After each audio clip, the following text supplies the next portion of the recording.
Reminder for Sphira. Yaakov, give us a good shiloh you got. That I could talk about? Yeah. Fill us in on something. It's a good shiloh. Take the recording off, then you can talk about more. Yeah, good shiloh. Putting me on the spot now. Any chametz? Any people find chametz and come to you all? No, nobody came with chametz. A lot of people didn't know that they can't kasher after chatzos. That was an issue. What do you mean, kasher after chatzos on erev Yom Tov? Yes. Okay. You're really not allowed to do that. I mean, b'shas hatchak, this and that, but Chaim? That was more of an issue. That's not. Well, you did say that all malacha has to stop at chatzos. What? You did say that all malacha has No, to I stop. don't do with malacha. It has to do with the way koshering works. Also, why did you say my wife could have chicken after chatzos? I thought you're not supposed to have a meal erev Pesach. A meal? Who says chicken is a chicken for me is a Chicken snack? is considered a meal. Chicken Chicken's for a me snack? is a snack, buddy. Oh yeah, so is a whole pie of pizza, but that doesn't mean anything. I thought like erev Shabbos, you can't have any meat after chatzos. What? Who says that? I don't know. I guess me. What? Many people taste. Many people taste things. All the food laying down. No, tasting food. We want to hear a good shiloh. Having a meal. It's not a meal. There's a difference between having a meal and just eating a little chicken. Uh-huh. You know what I mean? Yeah. Aaron. Yeah. What time is it, Aaron? I had like a bein in the middle of it. Marchak is right on cue, baby. 9:24. There we go. Perfect. The time to learn time yet? to start our 9:15 shear. One Right. second, Marchak, we didn't hear our good shiloh yet. Wait, Yaakov, are we doing anything about making, 1 day Yom Tov for second days, maybe? Why do we want to do that? Yom Tov? I'd hate 1 day Yom Tov. I don't know. Yossel, how was your 3-day Yom Tov, Yossel? Not easy. You'll tell me, Kipper. Not easy to say the least. Yeah. Okay, ready to roll? Here we go.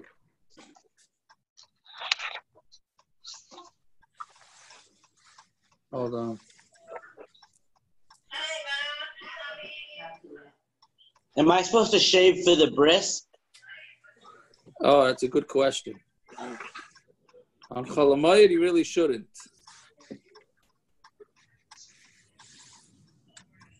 All right, Burke, the good part about it is nobody will be there. He's saving himself a lot of money. That's the bottom line. I am saying, yeah, but you want to hear this? I spoke to the rabbi tonight, the assistant rabbi of the shul. He's like, nobody's done this yet. You're the first one from our community. It's like, I was discussing with the rabbi, maybe you should make a suda after this whole event. He's like, they still want to get me on the meal.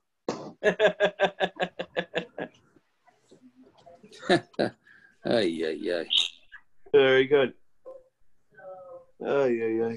I'm pretty Where are sure. we starting from tonight? We're starting from the top of Lamed Hey Amud Aleph. That's what we got up to. And what do we do? How far are we going? We're going to try and do 2 blocks. Today's daf is Lamed Vav, right? Today's daf is Lamed Vav?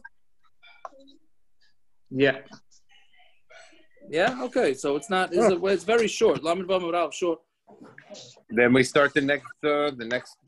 Next Perek. The next Perek, which is quite difficult. But it's very important Perek. Okay, so we left off. We were in the middle of the sugya. Why don't we just start the next Perek tomorrow? Let's split it a little bit. No, we can't because we have to do more this week in order for the last days. No rest for the weary, Naftali. Got to keep moving. So we're in the middle of discussing how long bein Hashmashos is. Right, 3/4 mil, half a mil, this and that, right? So we just said 2/3 of a mil, 3/4 of a mil. So now the Gemara goes off on a tangent for a little bit. The second line down, Lamed Hey Amud Aleph. The Chilufa, in the opposite, meaning there were opinions here between Reb Yosef and Reb Yehuda, who has a stronger mill, right? Who has a not stronger, longer mill. So then we have the opposing opinions by something having to do with Tumah and Tara. You can't get away from Tumah and Tara. The Chiluva b'chalsa. And the opposite opinions are by baskets. Dama Rabba chalsa bas trei kuri, surely tatula. A chalsa, a basket that could hold 2 kur is mutter to be carried on Shabbos, and it's not muktza. Ubas plus a kuri also litatula. But if it's 3 kur big, then it's not allowed to be taken. Meaning, if it's so big that it's not meant to be moved, so then it's muktza, right? Like a refrigerator, an oven, anything like that. So it becomes muktza. So if it's bas trei kuri, it's not so big, you're allowed to carry it. Meaning you're allowed to move it, because it's not muktza. If it's 3 kuri, then it's aser. Yosef Amar bas plus a kuri nami shari. 3 kur is also mutter, bas arba kuri aser. If it's 4 kur, then it's aser, right? So here the opinions are switched, where Rabbi Yosef goes with the larger measurement, and by bein Hashmashos he went with the smaller measurement. Amar Abai, b'minei demar b'shas ma'isa. Abai says, I asked this question b'shas ma'isa, meaning when it came down, push comes to shove, I asked the question. Va'afilu bas trei kuri, even 2 kur lo sharli, they didn't even allow me to move. Meaning we just got finished saying that according to everybody, if it holds 2 kur, it's not muktza. And Abai said, when it came down, push comes to shove, when it came down to it, and I asked the question, they told me even 2 kur not. Kiman, who is that like? Ki hai tana de tanan, like this tana that we learned, kaveras hakash, kaveras hakonim, ubar svina alexandris. So a kaveras that's made out, a kaveras is a basket that's made out of straw. The kaveras hakonim, and the basket is made out of reeds. Ubar svina alexandris, and a bar that's on an Alexandrian ship, right? Basically, it's because, like Rashi says, it's on a ship that goes on overseas, salt water. So they needed a clean water source. So they made this huge pit of clean water on the boat. So it's obviously something very, very large. So obviously, Yeshem Shulayim, Ve'hein Machsikus Memsa Belach, Shehein Kurayim Be'yovesh Tahirim. So even though it has a bottom, so meaning if it has a bottom, that means it's meant to be moved. Ve'hein Machsikus Memsa Belach, Shehein Kurayim Be'yovesh, that holds up to 40 sa liquid, which is 2 kur Yavesh Tahirim, it's tar. So if it's tahar, that means it's if so, a tahar goes along with muktza, right? Meaning if it's tahar, so then that means it could be moved around. So memela, I'm sorry, if it's tar, then it can't be moved. So if it's tar, it can't be moved. If it can't be moved, then it's muktza, right? That's what we're saying. A kli that's so large is not meant to be moved, so then it's going to be muktza. So here too, we're saying it's tar. Tar means also something that can't be moved. So therefore, it's not something that holds memsa cannot become tumah because it can't be moved. So memela, that's the same thing with muktza. Yeah. Yeah, so, okay, there's some practical applications to that, but it's tumah and tar, it's not really negate. Okay, fine. Abaya, chazi l'rava davi l'mayrav. So now we're done with that tangent, now we're back to bein Hashmashos. Abaya saw Rava that he was looking towards the west. Okay? Amrle Vatani, remember, if we remember from erev Yom Tif, so we said that bein Hashmashos is when the sky over the east starts getting red. Okay, anybody remember that? Right, that was... whose shita was that?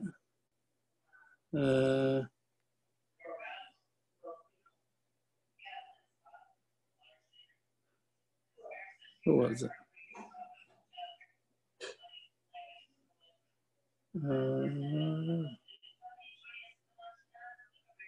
Just the Tanakama. Oh no, it's Rabbi Yehuda.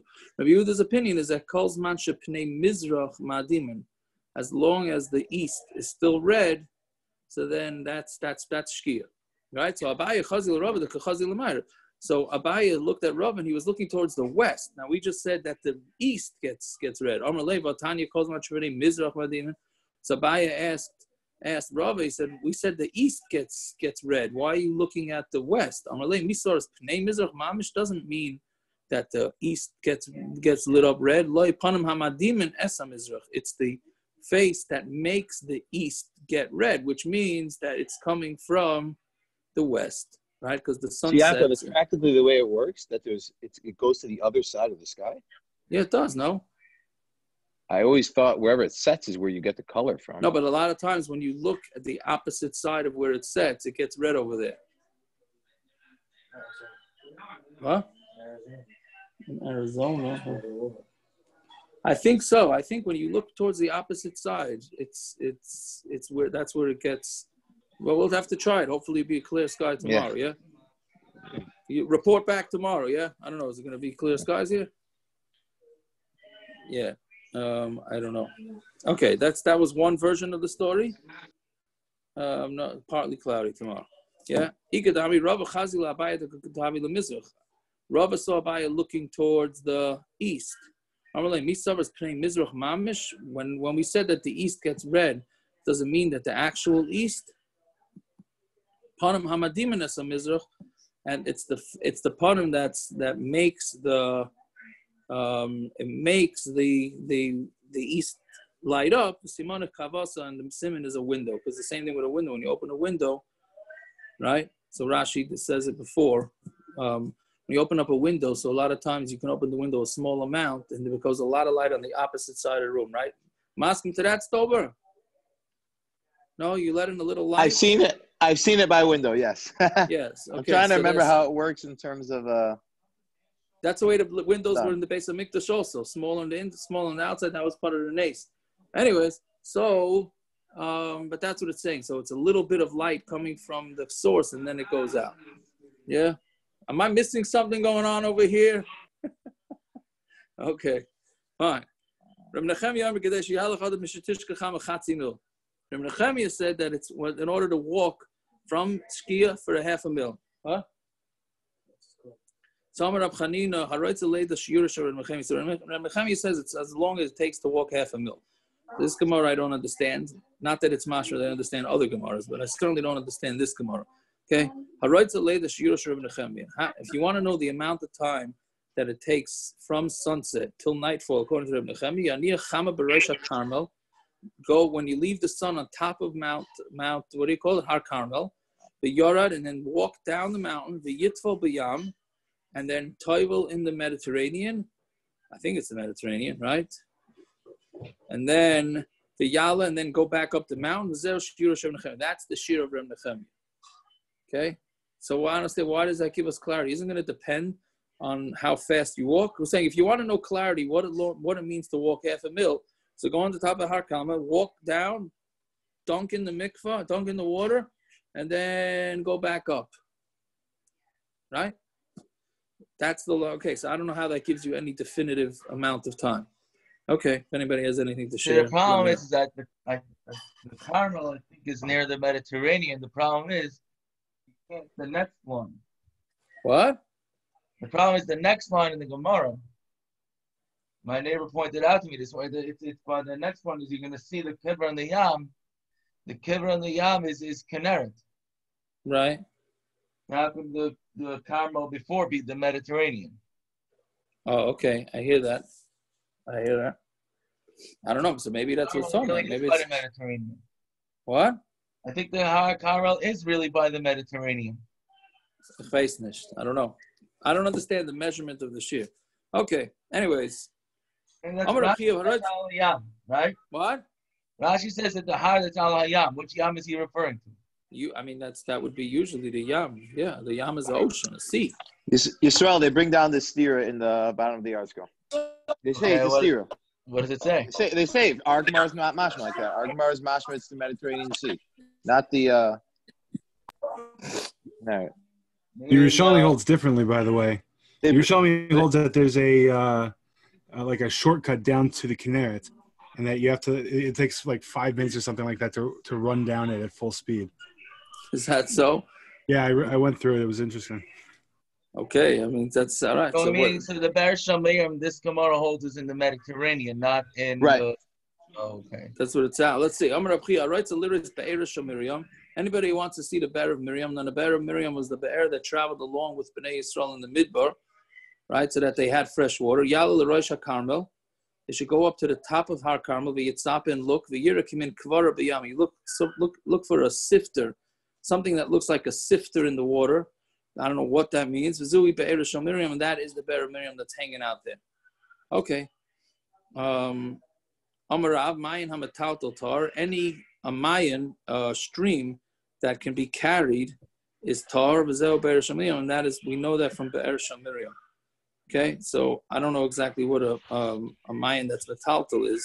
Some sort of portable water is going to be Tar, because the Be'er Miriam was considered a body of water, even though it moved along with Klai. So I mean, it obviously wasn't a natural body of water that was in the ground. It traveled along. So we're saying the same thing. A movable water is not going to become tummy. Okay. Rashi says that it's the only time that ever existed was Be'er Shemayim. So I guess it's not practical, but yeah, l'chayr, it's not. I would love to see somebody walking around with a stream that comes around with him. Right? Yeah. Okay. Amar Rabbi Yehuda, Amar Shmuel. Bein Hashmashos to Rabbi Yehuda kahanim tovlin by. So the bein Hashmashos of Rabbi Yehuda, right, who seemingly had the long bein Hashmashos, kahanim are allowed to be tovel during that time, and then they wait a little bit. Meaning, if a kain becomes tummy and he wants to eat kudgeon, so he's got to tovel and then wait till nightfall. So we're saying that kahanim can be tovel in the bein Hashmashos of Rabbi Yehuda. Laman. So Rabbi Yehuda, who's this going according to? Rabbi Yehuda, if it's according to Rabbi Yehuda, Sveiko, we said it's a suffix, bein Hashmashos. We don't know if it's night or day, so how could you say that kahanim can be tovel then? Ela bein Hashmashos Rabbi Yehuda to Rabbi yossi to kahanim tovel. It must be that during the bein Hashmashos of Rabbi Yehuda, according to Rabbi yossi, kahanim can be tovel, because it would still day according to Rabbi yossi. Because Rabbi yossi, remember, Rabbi yossi says that bein Hashmashos is terrifying, like the blink of an eye. The assumption is Rabbi yossi's bein Hashmashos comes after Rabbi Yehuda. So according to Rabbi yossi, a kohen could still be tovel. It's still considered day, and he could still be tovel. And then that night he can eat truma and eat tyrus, right? But if he already missed shkia, then it's nightfall, and he's gonna have to wait another day. Okay, so pshita, it's pashut, of course, according to Rabbi yossi. His shkia is much later, so it's pashut that the kohen will be okay. Now the same bein Hashmashos Rabbi yossi meisha shayach with Rabbi Yehuda.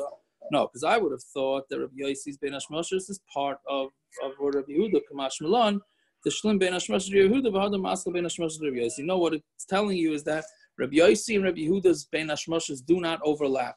Rabbi Yehuda's bein Hashmashos is over. It's now night according to Rabbi Yehuda. It's nighttime according to Rabbi Yehuda, and that's when Rabbi yossi's split second bein Hashmashos starts. Okay. Amar Rabbi Baruch Hanan Rabbi Yochanan halacha Rabbi Yehuda linyan Shabbos. The halacha is like Rabbi Yehuda for Shabbos. Halacha Rabbi yossi linyan Truma, and the halacha is like Rabbi yossi for Truma. So now the Gemara says Bishlam halacha Rabbi Yehuda linyan Shabbos l'chumra. It's good according to that we say that Rabbi Yehuda we go for Shabbos l'chumra, meaning we consider it still Shabbos until the end. Meaning until it's over, until Rabbi Yehuda's man is over. But for Truma, what is it talking about? If you say that it's tefillah sveika, how can you say that a kohen's allowed to be tovel? Then it's a suffix elo la'achilas truma, right? It must be talking about eating truma. The loy achli kahanim truma ad shlim bein Hashmashos Rabbi yossi. That we're going to the chumrah and we're saying, right? We said Rabbi yossi's bein Hashmashos is after Rabbi Yehuda's. So we're going to say that if a kohen's waiting around, he tovel that day and he wants to start eating truma, he has to wait until after Rabbi yossi's bein Hashmashos, which is later than Rabbi Yehuda. Okay. How much later is it? Split second? Yeah, split second. We're talking about split second. That's interesting that the Gemara would say we're going with Chumrah. Yeah. Like, how would you even judge that? You're right. In the practical, yeah. And the Havamina also was mamish. The difference between a half a second and the maskana was a half a second later. Correct. That's interesting. Okay. Yeah.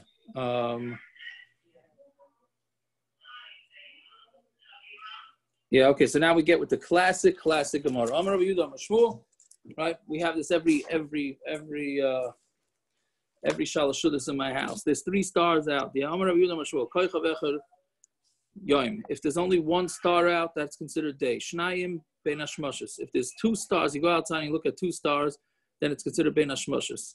Shloisha Laila. Shloisha is considered nighttime. Tani Namayochi Koy Chavecher Yoim. Shnayim bein Hashmashos, shloisha laila, right? 1 star is day, 2 stars bein Hashmashos, 3 is night. Now, obviously, this is not talking about in a city, right? This is not talking about in the city. This is talking about in some place where you can actually see the sky, right? It's not talking about large stars that you can see even during the day. And we're not talking about small stars that don't appear even at night. It's only middle stars, right? Meaning the star, that's what you'd have to see. Yeah, so that is the way we paskin with bein Hashmashos. Where does this concept of two bein Hashmashos come from? Oh, very good. Very good. Yeah. So the two bein Hashmashos we'll get to. Let me just finish the sugi and then we'll discuss it.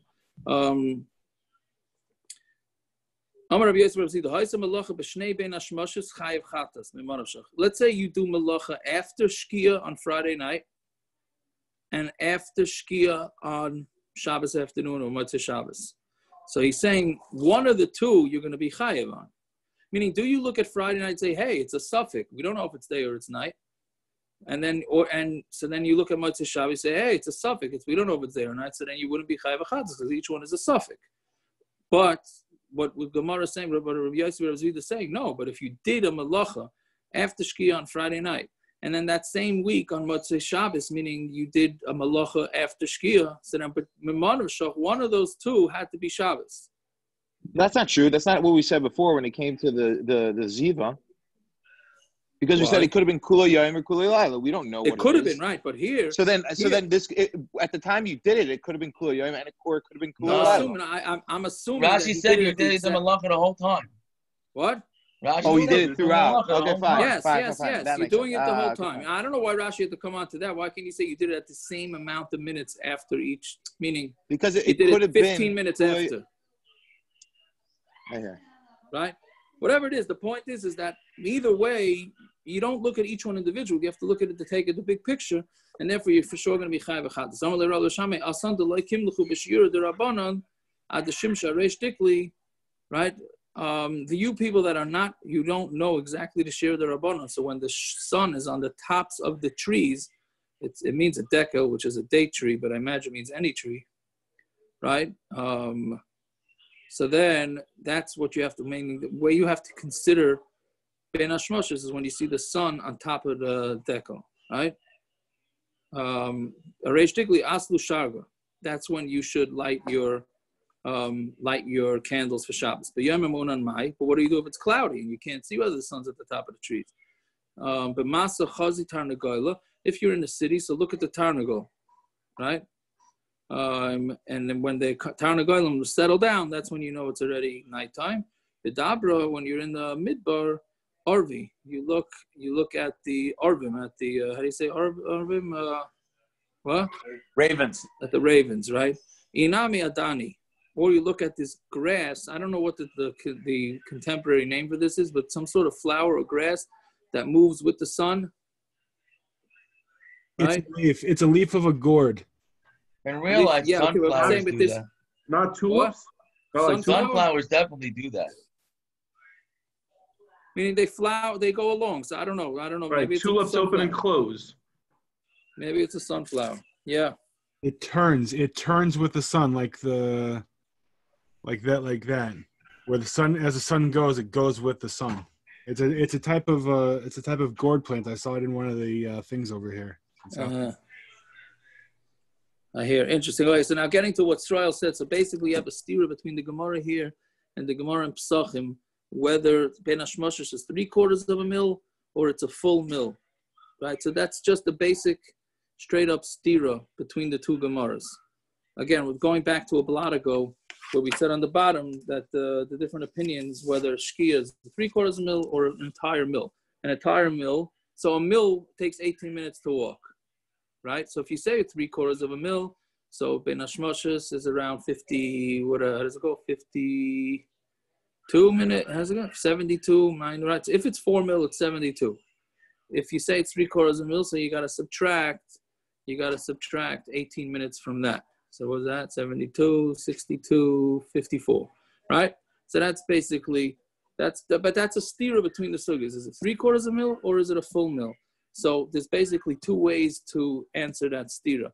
There's the Ga'inim, and then there's Rabbeinu Tam. The Ga'inim say that shkia is at shkia. Bein Hashmashos is for 1 mil, right? And then it comes, and then it becomes Laila, and that's it, right? I'm sorry, I messed it up. I said it's a Machlokes whether it's 3/4 of a mil or a mil, and a mil is 18 minutes. I'm sorry, we get into the whole 4 mil is a different story, but basically it's a Machlokes where it's 3/4 of a mil, and a mil is 18 minutes, right? So if the shaila is the ikr sugya our sugya, in which case it's 13 minutes bein Hashmashos, or is it the sugya over there with bein Hashmashos is 18 minutes? So basically, to make it very short, is that the Gainim say shkia, what we have shkia, sunset, starts bein Hashmashos, then it goes for about 12, 13 minutes, and then is Vadai Laila, and that's it. Then how do they answer up the sugya over there? It's I don't remember right now, to be honest with you, how they answer the sugya over there. Rabbeinu Tam says the other way around, that bein Hashmashos is 18 minutes, but there's 2 shkiyas. There's the first shkia, which we have sunset, that's nothing according to Rabbeinu Tam. 3 mil later is when bein Hashmashos starts, then you have bein Hashmashos, and then you have Vadei Laila, which is 72 minutes later. So basically what comes out is that according to the Ga'anim, bein Hashmashos is from our sunset for the next 12 or 13 minutes, and according to Rabbeinu Tam, Vadei Laila is 72 minutes, and then the 18 minutes before that, or 12, 13 minutes before that, is bein Hashmashos. The middle there, according to the Ga'anim, is Laila, meaning the middle half hour, middle 40 minutes. According to the Ga'anim, is Vadei Laila. According to Rabbeinu Tam, is Vadei Yom. Okay, that's basically the Machlokes. Shulchan Aruch paskins in most places like Rabbeinu Tam, and therefore in Shulchan Aruch, except for one place in Hilchos Mila, their Shulchan Aruch paskins like the Ga'anim. Other than that, in Shulchan Aruch, what the Chassidim do is the correct thing, according to where Shulchan Aruch paskins. Okay, but that's a whole sugya. Yeah, we got a lot to do. So, but that's basically what comes out. Tana Rabbana, yeah. Sheish Tkiyas taken by erev Shabbos. There were 6 tekiyas, 6 shofar blows that they did on erev Shabbos. Rishon lahaftalas amim melacha shabasados. The first blow was to tell everybody in the field that it's time to wrap up. Shniya lahaftal ir b'chanuyas. The second blow was to tell people in the city who obviously needed less time because they didn't have to travel in from the field, was to tell them to start wrapping up. Shlishas lahadakas aner. And the third one was to light up the ner. Divrei Rav Nosson. Yehuda Nosson yamar shlishas lachlitz tefillin. The third one was to take off the tefillin. And then they waited an amount of time they would take to roast a small fish, and then or to put the bread on the wall of the tanner. That's the 4th, 5th, and 6th blows. That was the final blow of Shabbos, and that's when Shabbos came in, right? So there's a Machlokes there what the things were for, but what the middle one was for. But the bottom line is, according to all opinions, there were 6 shofar blows.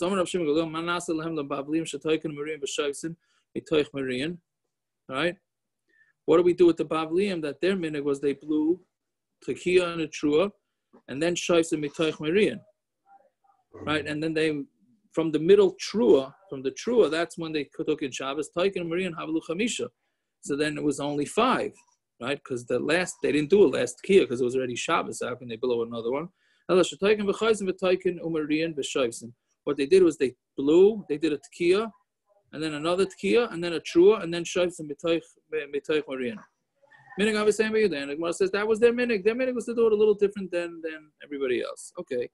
Master of Yehuda Rav Yitzchak Brei. The second blow to light the ner, who's that like? Like Rav Nosson, like Rav Yehuda. I thought Rosh Hashanah can never fall down on a Friday the first day. No, we're not talking about this. Is not Rosh Hashanah. This is what they did. You know, like Sulitz has their bell. Oh, like that. This was they styled it after Rosh Hashanah, but they didn't. It was like the bell to tell everybody that it's time for Shabbos. Yeah. So we're saying the second tekiah was to light candles. Meaning that's what the Bavliim did, right? It doesn't even say that that's what they did there, but that's the assumption. Otherwise, what's the Gemara asking? That's not like Rav Nosson, but like Rabbi Yehuda Nossi. What it must be is that it must be the third tekiah was for lighting neros. Who was that? Like Rav Nosson. Fine. There were 6 tkiyas that they blew on Erev Shabbos. Hiskul l'tkaya tkiyah rishon, nimnu ha'imdim besada milador, umilachrosh, umilasis kol malacha shebesados. Right? So when the first tkiyah happened, the people working the field stopped planting and plowing and doing any sort of malacha. And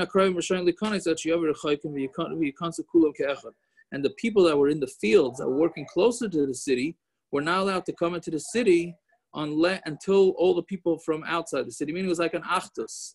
There was an achtus that the people all had to enter the city together. Right? So that's the first blow.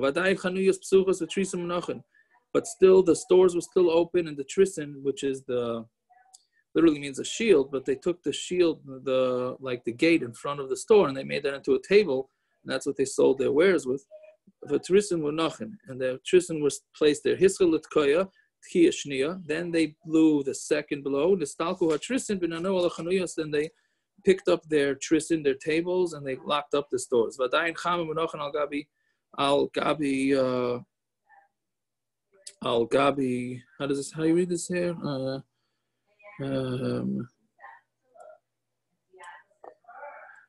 I'm sorry, right? Vadayin chamin. I thought it said chama, the sun that was throwing me off. Vadayin chamin, still, meaning the stores started closing, but they still had their hot water. Munachan al gabi kira, ukideris munachas al gabi kira. They had their hot water still on top of the fire, which the ovens, which we'll get to. That's the next Perek. Ukideris munachas al gabi kira, and their pots were still had their hot food on top of the ovens. So then they went and they did the third tkiyah. Sila kamasalik. They would take off the pots, right, that they were using for that night. And they would literally means hide. They would do hatmana. They would they would insulate the food that was going to be for tomorrow. And then they would light candles. Then they would wait the amount of time that it takes to roast a small fish, or in order to put bread to the tana, but the tekeya, and then they would blow tekiya, true tekiya, the shaivus, and then they would rest. Right? Amud Rabbi Yossi ben Chanina Shamati Shimbad lahadlik achar sheish tekiyas madlik. I heard that if you come to light candles after the sheish tekiyas, you should light. Meaning, if you're running late, I don't know if anybody's familiar with running late by Shabbos, but if you're running late and they already blew tekiya, true tekiya, now that's it. Can you light Shabbos candles? So he says, I heard that you should light Shabbos candles. Because the Chachamim had to give some time for the chazan of the Knesset, the guy blowing the shofar, to take his shofar to his house. Meaning, if it became Shabbos the second the guy stopped blowing his shofar, what's he doing with a shofar in his hand? Right? So it must be that I gave him some time to carry the shofar home. So it must be you still should light if you still haven't lit right after the tkiyah. They said to him, if that's the case, then you're giving your words to shir, and the Chacham never like to do that. They want to try and give some sort of exact time. If that's the case, then how do you know how long it's going to take for you to light candles? Is 10 seconds after? How long does the chazan live from his house? 10 seconds, 15 seconds, a minute, 2 minutes? So they didn't like that. No, it became Shabbos right away, and the chazan had a hidden spot on the top of his roof, and because there he left his shofar. Because you're not allowed to carry a shofar or trumpets on Shabbos because they're muktza. So therefore, yes, it did become Shabbos right after you finished blowing, and therefore you are not allowed to light candles if you're running late. And what do you do with a shofar? The second you finish blowing, you put it right down in a hiding place because the shofar is muktza. How long would he blow for? Any idea how long he'd blow for? Oh, I don't know. I don't know. I guess I don't know. Probably whatever. I mean, if we go with Rosh Hashanah, then a tekiya and a true and a tekiya. That's so it probably have to be the length of a true, but I don't know. Arts will say anything? Maybe we'll find out from Sulitz how long their siren goes, so where they get their measure, their time from. Yeah. Fine. Yeah. But we learned in the Brisa, a shofar you could carry on Shabbos, and chatzos you can't. So Amarav like meaning a trumpet. So Amarav like kasha can't be yachid can't be tzibur. One is talking about a private shofar. One is talking about a shofar that belongs to the public, right? So a public shofar you cannot is muktza, and a private shofar is not muktza. Why is it that a yachid, a private shofar, what are you going to do with it? It's meant to blow, make noise on Shabbos. What could you possibly do with it that it's not going to be muktza? No, because you can use it to scoop out water, right? You want to use it as like a shovel, right? To shovel out water. Latinok for a baby, or like a bottle or something like that. So, but Tzibernami Chazi Lagam Latinok Ani, so good a shofar that belongs to the shul. Let's say you have a poor person that doesn't have his own shofar or a bottle to feed the baby, so you'll use the public. So it shouldn't be muktza. The not only that, the same way you're allowed to. We have a different price that it says the same way you're allowed to take a shofar, you're allowed to take trumpets. Money. So then, who's that mandamar who's saying that you are not allowed to? One is Rav Yehuda, one is Rav Shimon, and one is Rav Nechemia. Those are the three opinions by muktza, right? The one that holds that a shofar is allowed to be taken and trumpets are not allowed to be taken, that's Rav Yehuda because it's muktza, right? But a shofar is not muktza because you can use it to scoop out water.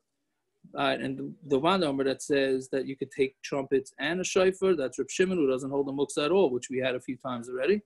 And then the other mandamar is Reb Nechemia, right? Because you can only take, which he holds there is muktza, but you can only take muktza for the things that it was designated for. Meaning, he holds that everything is muktza, which we got to do hold of that. Meaning, a chair is muktza. He holds. You're allowed to use a chair to sit on, but to use a chair to hold open the door, that would be considered muktza. Right? So therefore, he holds in the middle. Okay. So those are the three mandamars. And what is a shofar? And the way we're answering is I was saying a shofar means chatzotzes. K'derav Chisda. Amud Rav Chisda. This is an interesting halacha here. Rav Chisda says, "Hani tlas mili ishtini shemayu michichara beis hamikdash." These three things, the name changed between before the churban Beis Hamikdash and after the churban Beis Hamikdash. Really mean the same thing.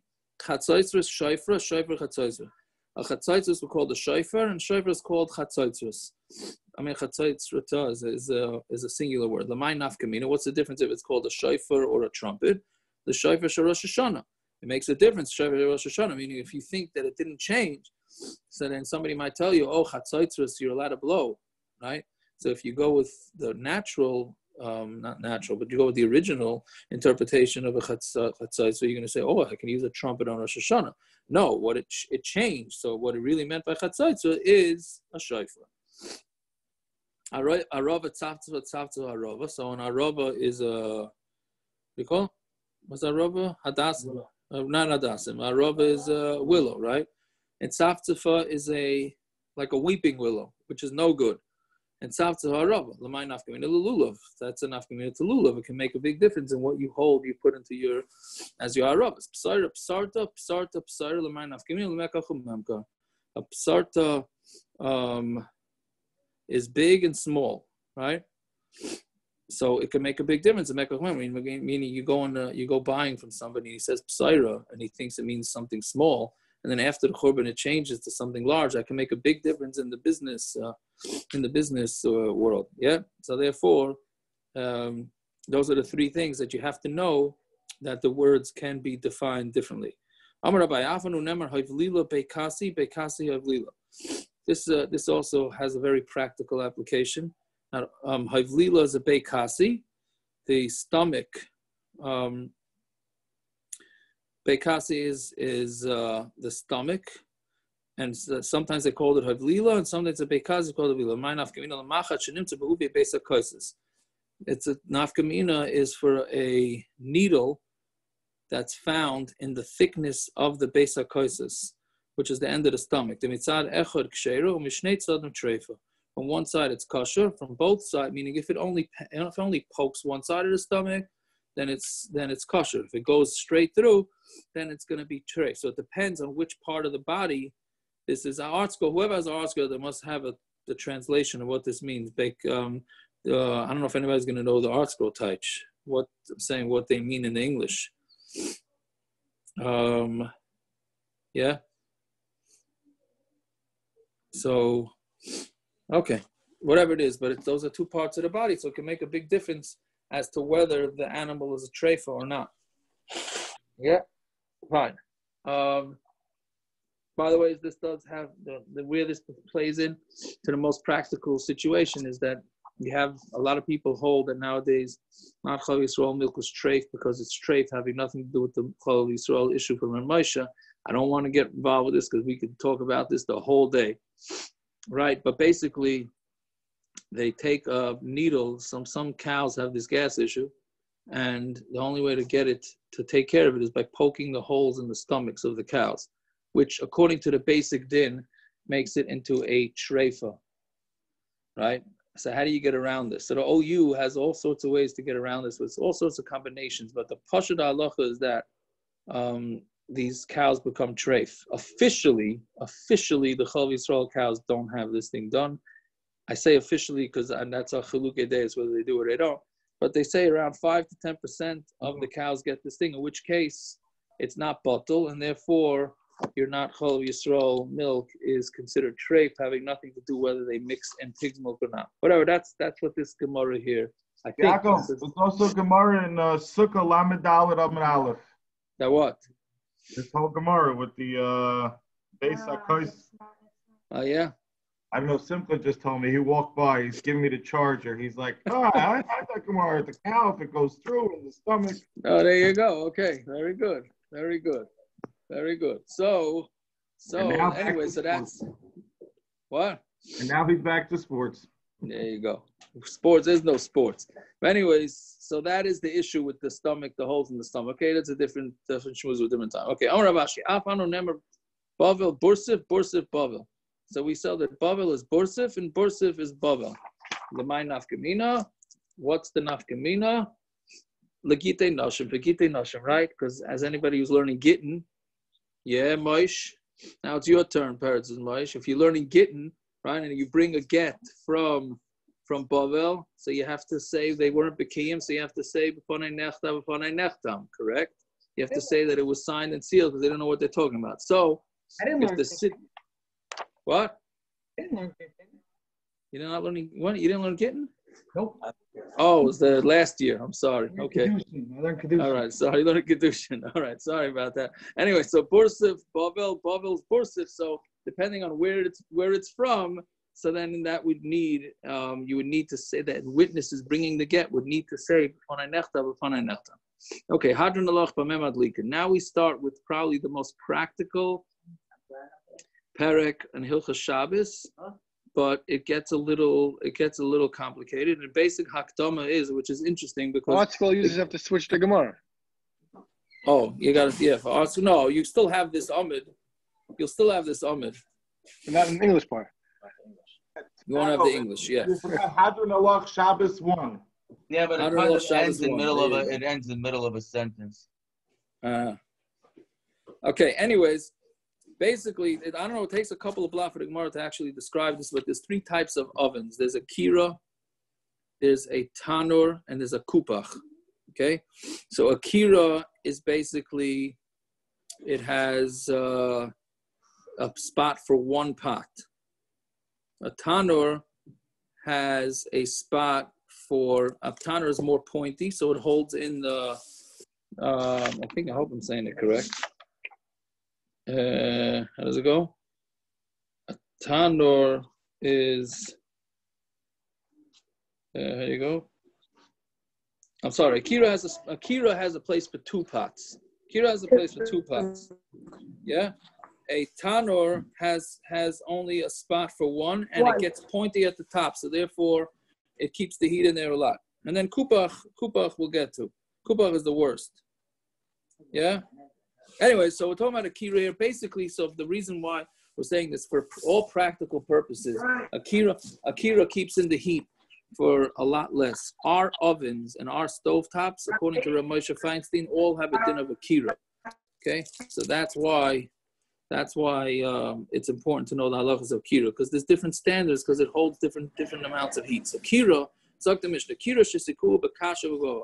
If you have a kirah that you fired it up with straw, and gavava is also some sort of straw type of thing. So noisnim aleh tavshul, you're allowed to put cooked food on there on Shabbos. Now we have to see what that means, because meaning it's pre-cooked food, and you're allowed to put it on there on Shabbos. We have to understand, does that mean you're allowed to put it? You're allowed to put it on there, or you're allowed to leave it on there from before Shabbos. The gefes of eitzim, but with gefes and eitzim, that's gefes is the shells of what do you call it? Shumshimin? How do you say shumshimin? Sunflower? Sesame. I'm sorry, sesame. Uve eitzim, and with wood, lo yitin achi yigraif. You're not allowed to put it there until you sweep away the wood or the gefes, or if you take ashes and cover it over, meaning the only way you're allowed to use that oven is if you somehow lessen the heat. In modern times, we call Acha Yigrif Hashiyit Sefer a blech. That's the modern version of that. Again, so just to repeat, just to make sure we have it clear. So a kira, if you put kash and gavava in it, so then you're allowed to put on cooked food. But if you put gefes and eitzim, which is a much stronger fuel, then you're not allowed to put food there until either you sweep away the wood or the gefes, or you cover it over with some sort of ashes. Shamai, now we have another Machlokes in what this is. Not another, but we have Machlokes what this is referring to. Shamai, you're allowed to put hot water on top of there, but you're not allowed to put food on top of there. But still is, as always, is more mekel. You're allowed to put hot water and food. Shamai says you're allowed to take it from there, meaning you're not allowed to put the food back. Meaning we're saying you're allowed to have the food on there from before Shabbos. So once you take it off, that's it. There's no backseas, and you're not allowed to put it back. Basil says you're even allowed to put it back. Now this next Gemara gets a little technical, but it's really not so difficult, because we're just trying to figure out what exactly the Mishnah is talking about. Ibayu said, I had a question. When it says you're not allowed to put it on there, right? Meaning when you put gefes and eitzim, when you put wood on the fire, on the oven, it says you're not allowed to put it. You're not allowed to put your pot. Lo yitain lo yachzerhu. That means you're not allowed to put it back. Aval lishhois mashin, but you're allowed to leave it on there from before Shabbos. Aval pisha einagar veinakotam, even though it's not, there's nothing covering over the fire. Umani chananihi, and that's Chananya who we had before. The Tani Chananya Omer Koshu Kamaycho Ben Drusoy, as long as it's cooked a third or a half. Mutal HaShoyzel Gabi Kira, you're allowed to leave it on a kira. Aval pisha einagar veinakotam, even though it's not gar of a cotton. Meaning we had, if you remember, 6 blot ago. No, we had it. No, 16 blot ago already. Wow, sheesh. Okay. Yeah. So we had the opinion of Chananya, who holds that as long as the food is halfway cooked, you're allowed to leave it on the oven, even with just straight fire, no problem, right? The Chachamim held, no, the food has to be fully cooked, because if it's not fully cooked, we're afraid you're going to mess with the coals. Hanani wasn't worried about that as long as it was cooked a third of or a half, right? Anyway, so if you say that our Mishnah here is talking about you can't put it lechatchila, you can't put it back if you took it off the fire, but if you're allowed to put it there lechatchila, so then that Mishnah is Chananya, right? Everybody says like Chananya, that everybody would agree with Chananya that the only Machlokes is to take, when you take the food off the pot, to put it back on. But to put it there mitchila before Shabbos, as long as it's halfway cooked, you're okay. So that's the first option, right? Oy dilma, or perhaps lishois tanan. The Mishnah is talking about leaving it on there. V'igar if it cut them in. You're allowed to, if you put a belech on it, then you're allowed to do it. Eloi. Or, and if not, then not. For choshekin lachsen, and choshekin, you're not allowed to put it back. Meaning the second option is that you are not allowed to leave food on the fire unless you put a blech, even if it's Maichel ben Drusai, right? Meaning not like Chananya, yeah, which is the way we paskin lechatchila. That's why we want all our food fully cooked before Shabbos, unless you have a blech. If you have a blech, then you don't have an issue. Mishabura takes it a step further and says, even if it's fully cooked, you should still have a blech, which is why many people use a blech, even though the soup is fully cooked, etc., etc. But that's a chumrah. Again, the two options, just to take the Gemara into the practical, there's two options. You have Chananya who holds as long as the food is either a third cooked or a half cooked, you do not need a blech. You leave your soup on an open fire, no problem. And right, which is one option of learning our Mishnah. The other option of learning our Mishnah is not like Hanani, and the food has to be fully cooked. And if it's not fully cooked, then you would have to put on a blech, which is what the Mishnah refers to as garuf akatum. Garuf is sweeping the fire away, the fuel away, meaning the wood. Or katum is putting ashes. Katum is another word for ashes, putting it on top. Yeah. Okay. So, and then it would be kosher. Now put it back. So those are the two options in the Mishnah. So Toshima in the Ketani Trey Bavi b'Masnisin. We learned two cases in the Mishnah. We still learn Cham v'Tavshel. Right? There's two Machlokes. Shamai says it's only hot water, but food not allowed. And Basil says it's food and hot water. And Shamai says you could take it off, but you can't put it back. You can even put it back. Now, if you learn that the Mishnah is talking about lishos to leave it on there from before Shabbos, this is how you learn the Mishnah. If you have an oven that you heated it up with straw, you're allowed to leave food on there from before Shabbos. But if you use wood, which is a stronger fuel, which makes more heat, which means we're more concerned that you're going to mess with the fire, you're not allowed to even leave it on there before Shabbos until you sweep it away or you cover it with dirt or ashes. What are you allowed to leave on there? Shamai says you're not even allowed to leave cooked food. You're only allowed to leave hot water on there.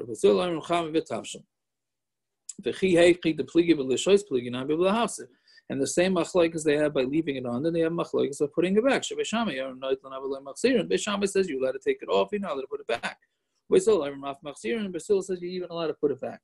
So that would be, the Mishnah would work great if it's talking about shehiyah, leaving it on before Shabbos. But if you say that the machlokes in the Reisha, in the beginning of the Mishnah, is talking about putting the pot back on once you took it off Friday night, let's say you're going for Friday night cholent, and you want to put the cholent back on, and that's what the first machlokes is talking about, then this is how we learn the Mishnah. Kirish is a kul b'kasha v'gvava, oven that you heated up with straw, machzirin aleh tavshil, you're allowed to put the food right back onto the oven. The gefas of eitzim, if you use wood, you're not allowed to put it back until you put a blech.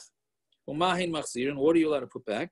You can do hot water and not cooked food. You're allowed to put hot water and food. Shamai says you're allowed to take it and not put it back. Basil says you're even allowed to put it back. Isn't that the same exact machlokes? We said if the first part of the Mishnah is talking about putting it back, they're having the disagreement. Then the next line in the Mishnah says the same thing, so it's repetitive. So what do you need it for? So the Gemara wants to say, therefore, it must be talking about shehiyah, and it's not like the opinion of Hanani. So the Gemara answers, stick with it in a few more lines. Really, I would tell you that the Mishnah is referring to la'afsid. There's something missing from the Mishnah. This is how you have to learn the Mishnah. If you used a straw, you're allowed to put cooked food on it. But if you use a stronger fuel, you're not allowed to put the food back until you either sweep it away or put the ashes on top of it. But to leave it on, you're allowed to from before Shabbos, even though it's not garov and not katum, that's like Hanani. And what are you allowed to leave on there? So now we have Machlokes. It says you can leave both. And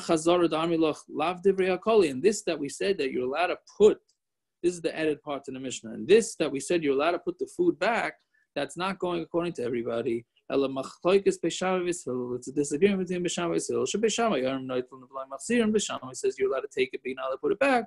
B'Shamai says you're even allowed to put it back. Okay, fine. All right, so I hope that's not. The bottom line is that we have a Machlokes, whether you're allowed to put food back on top of an oven that is covered or not. B'Shamai holds you not, Hillel holds you are. We obviously passing like this Hillel, but as long as you have a belech, we'll get more into the practical over the next few days. Beis Hashem, a good mayid, and everybody stay safe. How you feeling, Yaakov? So Yaakov, just one clarification. According to the end, we're learning, Beis Shammai would agree in certain cases to Hananya as well. So, what? According to the way we're learning at the end, Beis Shammai would agree in certain cases to Hananiah's din also, that you don't need to be gar for cutting. Or is that What do you mean? What do you mean by that? He holds there's no Indian of gar for cutting when it comes to chamin, according to Beis Shammai, no? You don't need to be gar for cutting. Well, isn't our Mishnah going according to, aren't we trying to make it work according to Hananiah? We're trying to make it work according to Hananiah, yeah.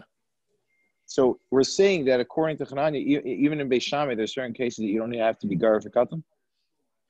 Yeah, 100%. With cash. But with us, No? I thought he was saying that, I thought we were saying Mahin Mashin without gar and cutting. Beis Shammai and Chavim and Way Tafshel. Right. So what are you saying? You're saying even according to that it comes out according to Chani, even Beis Shammai would agree in certain cases you don't have to be gar for cutting when it comes to Chani. Fair enough. I get, yeah, if you fit it in perfectly, if you fit it in according to the exact specifications, then yeah. Yeah. Right. Okay. I hear that. Very good. How was the Yom Tov over there? Abba behaved? Yeah, it was very nice. It was very, very nice. I think. Stolberg, what are you buying the kids for the Nafikomen present? They read that booklet, that Toys for You booklet, probably a million times over Pesach. So as long as they kept them behaving. Abba, Stolberg, you were by Abba? Yeah, we all quarantined together. Don't publicize it. I was gonna say, why would that allow?